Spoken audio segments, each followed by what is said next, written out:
Welcome back, everybody. Today we got a 2014 Chevy Malibu Ecotec with the 2.5 liter engine, and we're going to show you how to replace the PCV valves.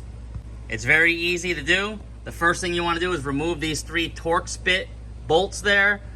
I think they're a T40, but you can use a flathead because there's extra slots in there to remove them. Once you remove those 3 bolts, you're going to want to go ahead and pull out the oil fill cap, remove this cover, immediately replace that oil fill cap. Once you have the engine cover removed, the PCV valves are actually really easy to change in this car. We'll show you here with a light. Now, there's a piece connected back there.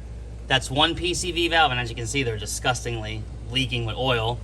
And there's the other one back there. Now, I believe the manual calls for you to remove this whole intake bridge. You really do not have to.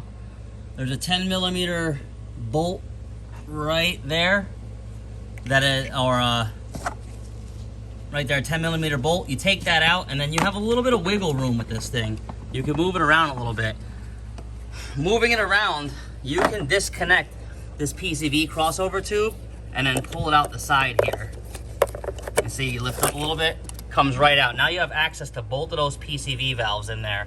So they're held in with 10mm bolts. You just take the bolts out and pop them out. Make sure you clean this PCV crossover tube out as well. We got the old one out here on the left, the new one on the right. And as you see, if you get original AC Delco GM parts, you'll get a new bolt with it. It came out pretty easy. It broke though on the way out, and that goes to show you that these things do need to be replaced over time. And what happened was this end piece popped off, and you see it's saturated with oil there. All this is a one-way check valve. No spring, no nothing. It's in there and it sets in there.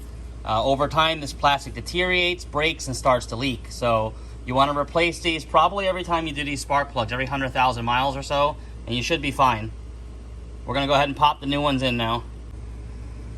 We'll get the new PCV valves installed and the hose put back in, along with that 10mm bolt right there. Started it up and it runs great. Now, these are the part numbers you're going to need from GM. If you know anything about GM, 399, 400, they're usually in sequence. So those are the 2 PCV valves for the 2.5 liter Malibu 2014. Maybe the same for other models. But yeah, super easy to take care of these PCV valves once every couple years. Hope this helps. Thanks for watching. Please subscribe.